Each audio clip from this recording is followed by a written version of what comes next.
cher Serge, voilà.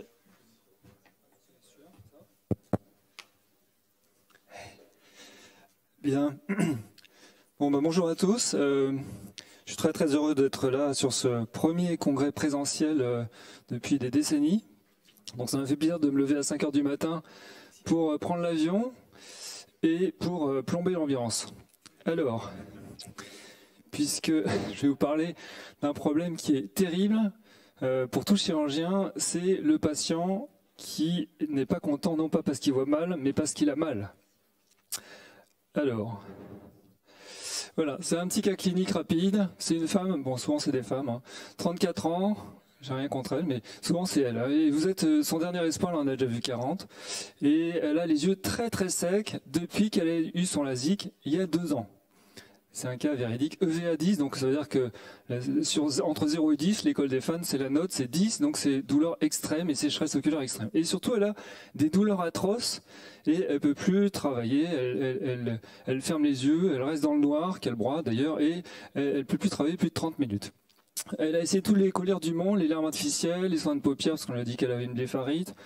Ça fait rien et elle ne pourra pas tenir longtemps comme ça. Donc ça, la dernière phrase, c'est sur des patients désespérés, il faut un peu d'écoute et puis il faut aussi mesurer l'urgence. Là, il y a une urgence thérapeutique, c'est une patiente qui peut passer à l'acte.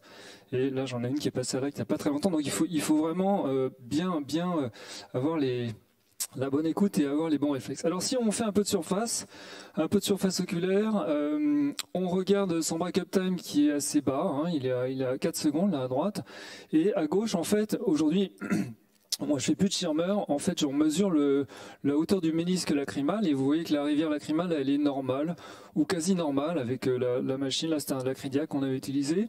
Donc on sait qu'elle a une sécheresse évaporative et pas un problème de sécheresse quantitative, contrairement à ce qu'on peut voir souvent après LASIK. Là ça fait quand même 2 ans, hein, donc c'est un peu normal. Et quand on a une sécheresse évaporative, il faut absolument regarder les glandes de mébomus. Et là quand vous voyez je m'acharne, la patiente elle crie un peu quand même parce que je presse un peu fort, je la repasse parce qu'elle est sympa. Vous voyez donc on s'acharne un petit peu sur les paupières. Bon, maintenant je presse plus comme ça, mais vous voyez qu'il sort pas grand chose quand même hein, des paupières. Alors un mébome qui est fluide, qui est pas de dentifrice, mais il n'y a pas grand chose. Donc, moi j'appelle ça un dysfonctionnement mébomien pauvre. Donc il y a peu, c'est quantitatif, il n'y a pas beaucoup de mébome qui sort, et c'est pour ça qu'en fait elle a une instabilité lacrymale qui est pas majeure, mais qui n'explique pas son examen et en tout cas ses symptômes. Alors, donc un break-up time à 4 secondes, et puis rien d'autre en fait. Alors qu'elle a des douleurs, elle était photophobe également. Et quand tous les ophtalmos qui l'ont vue disent mais madame vous n'avez rien du tout en fait, vous êtes cinglée.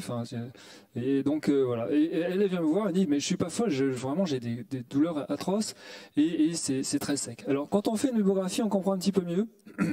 Puisqu'on voit que son film lipidique, là, normalement il est à 100, là vous avez en LipiView, ça c'est l'interférométrie, en fait on voit que le film lipidique est réduit en épaisseur, donc en fait elle a une vraie sécheresse d'origine mébomienne, avec des glandes de mébomus qui en mébographie sont morphologiquement normales, heureusement, et ça me permet de la rassurer un petit peu, mais ça la rassure qu'à moitié. Et alors là je vous montre aussi quelque chose qu'on fait beaucoup en surface oculaire, c'est, vous voyez cette ligne noire là en bas ? Ça, c'est l'endroit où la paupière est remontée quand elle a cligné. Et vous voyez en dessous, en fait, le film lacrymal se rompt plus vite. Qu'est-ce que c'est? C'est un clignement incomplet. D'accord? Donc en fait, elle a un clignement abortif, voilà, hop. Donc elle a beaucoup de clignements incomplets et ça participe en fait à la stimulation de sa surface oculaire. Il faut rechercher ça chez les patients qui répondent pas bien à vos traitements. Bon, mais alors, vous avez compris qu'en fait, cette dame, elle a pas grand-chose. Elle a une sécheresse évaporative, mais qui est pas majeure. Par contre, elle se plaint beaucoup. Donc, en fait, on est dans la case de droite de la nouvelle classification du Dry Eye Workshop, là, le TIFOS 12-2. Et c'est des patients qui sont très symptomatiques et qui ont très peu de choses à l'examen clinique. Et donc, on est dans le cadre des douleurs neuropathiques. Alors, qu'est-ce que c'est que ce truc-là? Douleur neuropathique, en fait, c'est un fourre-tout qui permet d'essayer d'expliquer aux gens pourquoi ils ont des symptômes et pourquoi en fait on voit rien au niveau de la surface oculaire. Alors on comprend un petit peu parce que les douleurs neuropathiques, ça, on en voit toujours bien sûr. Par exemple quand vous amputez une personne du bras, en fait il a des douleurs au niveau de son bras qui n'est plus là et en fait c'est des douleurs fantômes. Quand vous faites un LASIK, en fait, on coupe les nerfs et en fait, les nerfs, ils vont régénérer parfois de façon aberrante et on va avoir un équivalent de douleur de nerfs fantômes au niveau de la surface, au niveau cornéen. on a la même chose lorsqu'on ne sectionne pas les nerfs, mais lorsqu'on a des altérations chroniques en fait de la surface oculaire, en particulier dans les sécheresses oculaires et en particulier dans les blepharites. Aussi, après dans la chirurgie de la cataracte, vous pouvez avoir le même type de patient. Et alors comment ça se passe? C'est qu'en fait, quand les nerfs vont régénérer, ils vont régénérer de travers. Et donc en fait, il y a une sorte d'erreur d'aiguillage, vous voyez. Et au lieu d'avoir une information de sécheresse banale, en fait, votre patient, il va avoir une information de douleur. Et en plus, il va y avoir, comme souvent il est un petit peu déprimé, il va y avoir en fait un défaut de rétrocontrôle de la douleur. Et donc vous avez une sorte de cercle vicieux à la Baudouin là, chez ce patient qui va avoir en fait une sensibilisation non seulement périphérique, mais aussi une douleur qui va devenir centralisée et qui va être encore plus difficile à traiter parce que les traitements locaux, lorsque la douleur est centrale, eh bien, ils ne fonctionnent plus. Alors. Donc comment est-ce qu'on peut faire aussi avancer un peu le diagnostic? Bon, enfin, ça c'est pour vous montrer qu'on a des belles images, on est très riche à la Fondation Rothschild, on a la microscopie confocale, et ça permet en fait d'une part de voir une raréfaction, une anomalie de la morphologie des nerfs, mais on n'a pas toujours ça.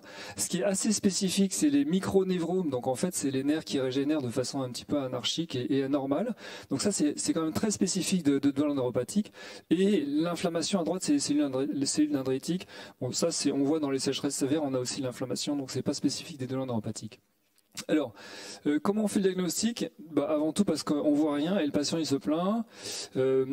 Alors, il y a des douleurs spontanées. Alors, je ne vais pas rentrer dans le détail de la définition. Alors, par contre, on a des patients qui peuvent décrire une irradiation. Ils disent j'ai mal là et puis alors, après ça monte et ça irradie vers l'oreille ou vers le front. Ça, c'est assez typique des douleurs neuropathiques, un peu comme des névralgies. Et des patients qui peuvent être photophobes. Donc, la photophobie, c'est un mode de douleur neuropathique. Hein. C'est une photophobie sans kératite. Et ça, il faut vraiment évoquer ce type de diagnostic. Alors, ah merde, il veut plus là. Alors, il y a toujours un contexte. Hein, mon patron, il disait, ouais, bon, de toute façon, elle, c'est une folle, elle se plaint, elle a rien et elle est folle, quoi. Bon, en fait, elles sont pas folles, mais il y a quand même un terrain particulier. Il y a une histoire personnelle qui peut être particulière. Il y a une personne. Bon, parfois, ils sont vraiment fous. Hein. Des fois, c'est des vrais schizophrènes. Donc, ça vaut le coup de les envoyer quand même chez les psychologues, chez les psychiatres. Mais en fait, souvent, il y a un problème dépressif, il y a un problème anxieux, et puis il y a aussi un problème de douleur extraoculaire. Ça, c'est très classique. Le patient, c'est un peu comme la fibromyalgie, si vous voulez. Le patient qui a mal au dos, qui a mal au genou, et puis en plus qui a mal à l'œil, vous venez de l'opérer, il a mal à l'œil. Donc en fait, au niveau du screening, à mon avis, en chirurgie réfractive, il faut screener les glandes de mébomus, le break-up time. Donc c'est vraiment les deux choses. Donc mébographie, à mon avis, systématique, break-up time, et puis être sûr qu'il n'y ait pas un problème algique chez cette patiente. Parce que s'il y a un problème algique, méfiez-vous. Si en plus il y a sécheresse oculaire, méfiez-vous. Voilà. Et donc, en pratique, sachant qu'il y a ce terrain psychologique, il faut prendre ces patients en charge sur le plan multidisciplinaire et il faut, Cathy Ganem, par exemple, à son cabinet, elle a une psychologue qui va aider encore, sophrologue. Une souffrologue. C'est pas pareil. Non mais c'est magnifique. Non mais c'est une prise en charge globale. Hein. C'est des patients qui ont la sécheresse, c'est en partie une souffrance psychologique. Et en tout cas, il faut quelqu'un qui écoute et je pense qu'il faut rapidement gérer le problème psychologique du patient parce que c'est une des raisons pour lesquelles il guérit pas. Voilà. Alors après, comment on traite une douleur neuropathique? Je veux dire, en fait, on traite ça comme une sécheresse sévère. Donc on hydrate avec des larmes, des sangs des paupières. On va voir un petit peu tout ça. On peut traiter l'inflammation avec la cyclosporine en particulier, les AINS aussi, les cholinergies. On traite tout ce qui est trophique si on voit des problèmes trophiques. Et puis on peut traiter la douleur avec des traitements un peu spécifiques. Alors si on prend un peu si on hiérarchise. Bon, le patient qui arrive, qui n'a eu aucun traitement, moi je donne l'arme artificielle. Souvent ils ont les blepharites, donc on fait soin des paupières. Souvent ils clignent pas bien, donc je leur dis clignez toutes les demi-heures, vous arrêtez ce que vous faites et vous faites 10 clignements complets pour traiter votre clignement incomplet, votre clignement abortif. Et puis lunettes à chambre humide pour empêcher l'évaporation, ça c'est plutôt pour les secrétaires ou les patientes qui sont gênées par l'environnement. Les antibiotiques aussi, si vous avez un vrai dysfonctionnement böhmien, les antibiotiques par voie orale ou par voie locale, ça va les aider. Et quelque chose qui marche très bien et qu'il faut pas donner si la cornée est fragile, c'est les INS en collyre. L'INS en collyre, c'est un très bon antalgique. Donc n'hésitez pas si vous n'avez pas de kératite. Moi, je donne un petit peu de ce qu'on veut, Ocufen, de collyre, enfin Voltaren, ce qu'on veut. Et ça marche vraiment bien sur les douleurs lorsqu'elles sont pas importantes. Ça va aider vraiment votre patient. Bon, après, le patient qui répond pas à ça, on passe à la deuxième case. Donc la deuxième case, c'est si il manque un petit peu de larmes, n'hésitez pas à mettre un bouchon inférieur, ce que vous faites beaucoup après la chirurgie réfractive, et ça marche bien. Méfiez-vous des bouchons avec les grandes collerettes, parce que là, les patients, ils sentent tout. Donc il faut des petites collerettes pour éviter qu'ils sentent le bouchon. On peut essayer des cures de corticoïdes, et si les corticoïdes fonctionnent, la cyclosporine a de bonnes chances de fonctionner au niveau local.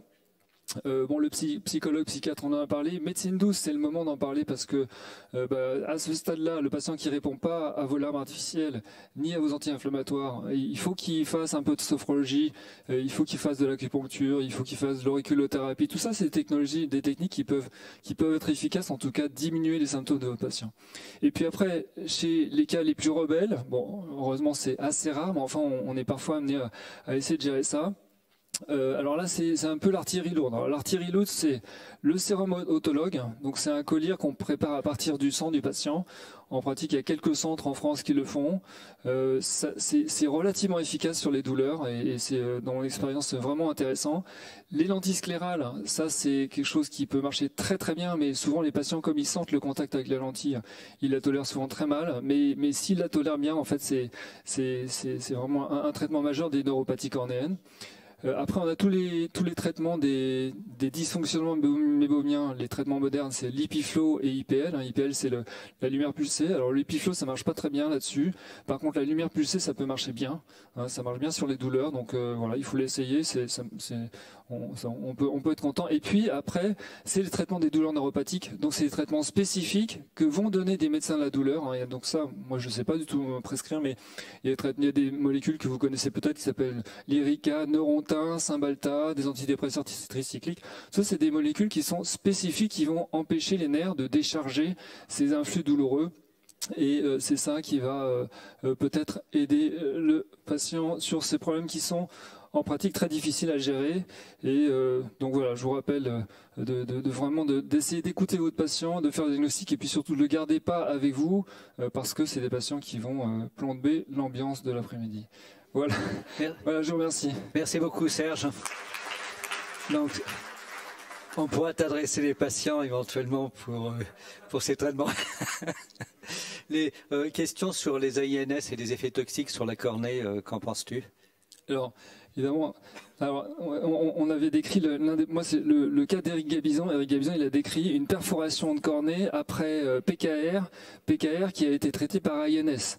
C'est un patient que j'ai reçu moi et que j'ai envoyé à Eric. Donc effectivement, depuis, il dit il faut plus mettre d'AINS sur une cornée désépitalisée, c'est très vrai. Effectivement, l'AINS c'est un anesthésiant de contact. Donc vous risquez d'avoir une kératite neurotrophique si vous avez un épithélium qui est pas bien. Doit être sous surveillance. Durée maximum des AINS? Il n'y a pas de durée maximum. Si l'épithélium est de bonne qualité, moi je donne, il y a des patients où ils prennent des AINS tous les jours. Et en fait, quand j'en remplaçais il y a 10-15 ans, moi je me souviens, il y a des patients qui avaient une DMLA qui prenaient des AINS tous les jours, des patients qui avaient une cataracte qui prenaient du Cifac plus un AINS. Et en fait, il n'y avait jamais aucun problème au niveau de la surface. Ok, merci beaucoup Serge. Y a-t-il des questions? Ok, alors nous allons redonner la parole à David Donat.